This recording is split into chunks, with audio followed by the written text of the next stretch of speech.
Yeah, totally, whenever you are. Alright, camera's rolling. Cool. So, why the love for all things Austen?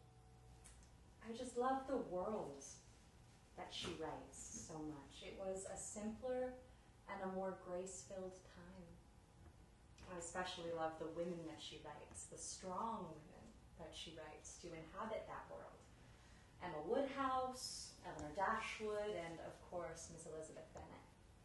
They're all heroines of mine. Just like Miss Austen herself, they know their hearts and they speak their minds. I mean, they're not perfect, but they are perfect examples of women who balance the gracious ladies they were raised to be with the women of significance they know they can become if they dare. A struggle this displaced debutante more than understands. We would have been the best of friends if I weren't stuck here in the 21st century, but luckily for me, I can visit their world anytime I want. There are the books, of course, both the original novels as well as the countless semi-pornographic Pride and Prejudice Continue sequels that my mother would be mortified if I actually admitted to reading. So I won't. But thanks to the good old BBC, we have countless film adaptations to choose from as well. The original BBC version of Pride and Prejudice has Colin Firth's definitive portrayal of the infamous Mr. Darcy. But as fantastic as it is, it's like 6 hours long, and one doesn't always have time for that kind of commitment. For a quick Lizzie and Darcy fix, I opt for the 2005 remake. Watching the 2005 Pride and Prejudice film always leaves me with a longing for two very specific things. Keira Knightley's collarbones. I mean, come on, just look at them. And, of course, a Mr. Darcy of my own. The sweeping shots, the beautiful locations, the soaring score.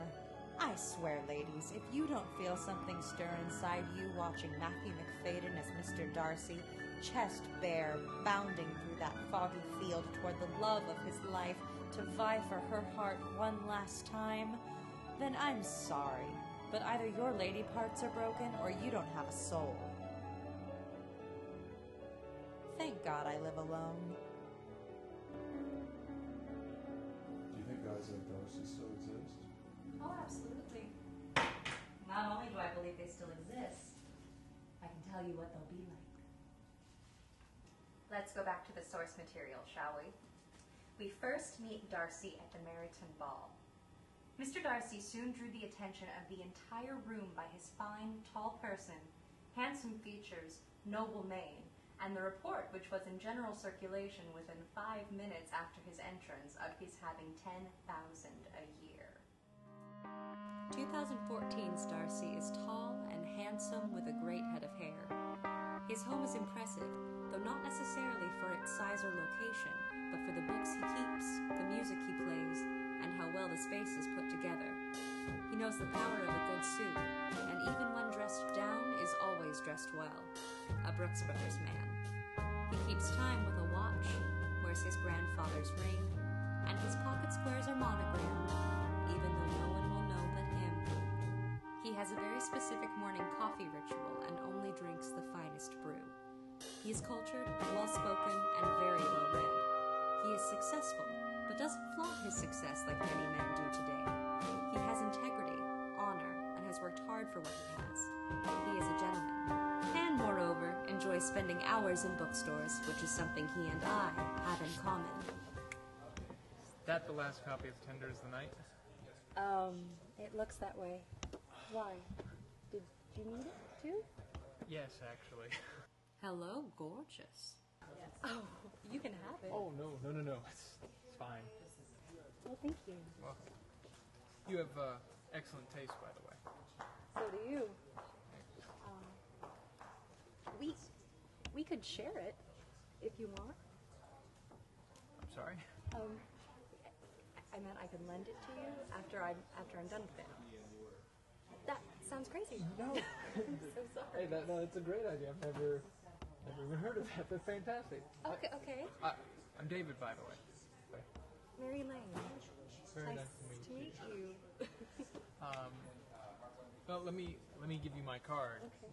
Because you should probably know who you're going to a custody battle with. So. Pardon?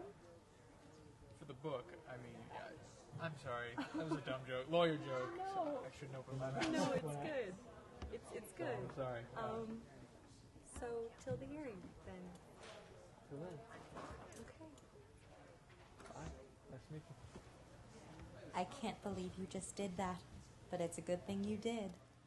Volume 2, Chapter 8. I certainly have not the talent which some people possess, said Darcy, of conversing easily with those I have never seen before. I cannot catch their tone of conversation or appear interested in their concerns, as I often see done. 2014's Darcy is not what you would call a ladies' man. Not because he's shy, but because he can't feign interest in random girls at a bar for the amount of time it takes to pick them up. Time spent with people he genuinely shares interests with is time better spent in his opinion. He would rather care deeply about a certain few than pretend to care about many, which to the many may seem rude, but to that certain few who know his character, it is a gift. Among that certain few are his family. He loves his sister, respects his father, and doesn't ignore his mother's phone calls. Gotta love a man who loves his mother. Chapter 11. I cannot forget the follies and vices of others so soon as I ought, nor their offenses against myself. My good opinion once lost is lost forever. 2014's Darcy cares about his certain few so keenly that if any of them are hurt, he takes it personally and cannot forgive the wrongdoer for what they've done. Sure, this inability to forgive and forget may seem extreme, but you gotta admit it would feel pretty amazing to have someone champion for you that way. Who says integrity isn't sexy?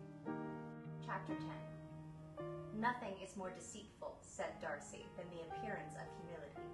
It is often only carelessness of opinion and sometimes an indirect boast. Darcy doesn't humble brag. He believes people should want to make a difference in the world not for recognition, but simply because it needs to be done. And so he does, on whatever scale he can. He is the epitome of be the change you wish to see in the world. And then he does that. And I melt. Is it just me, or does this... Wait, what was I thinking with that dress? Okay, much better. As I was saying, is it just me, or does this guy seem to fit the bill? I mean, he's tall, handsome, brilliant, a successful lawyer who loves to read. He loves his mother and is fiercely loyal to the people he cares most about. He is noble and kind and seems to like you. Could this be your Darcy? I guess there's only one way to find out. Thank goodness I shaved my legs today. Or not. Definitely not.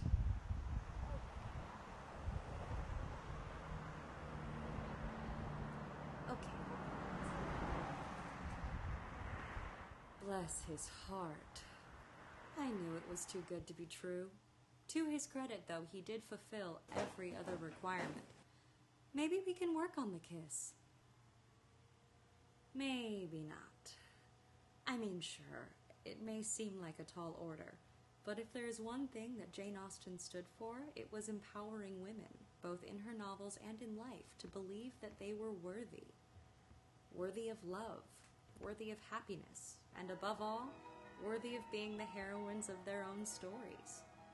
And while it may feel like we are forever in search of Darcy, we just have to be patient and look to our friends Ben and Jerry for comfort.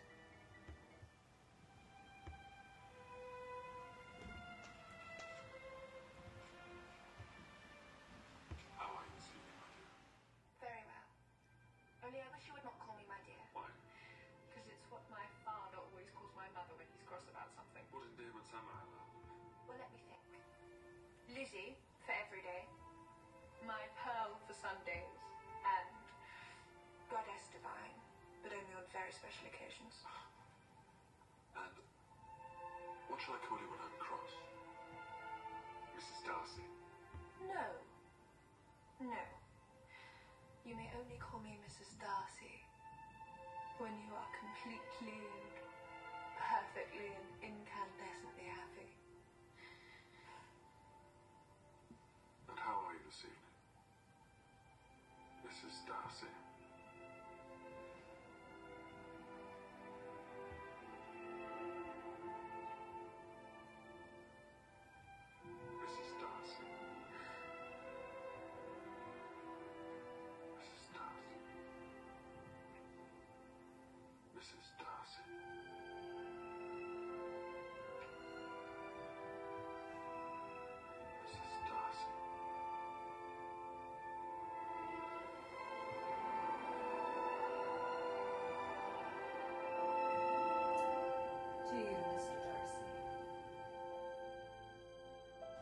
and to Keira Knightley's collarbones.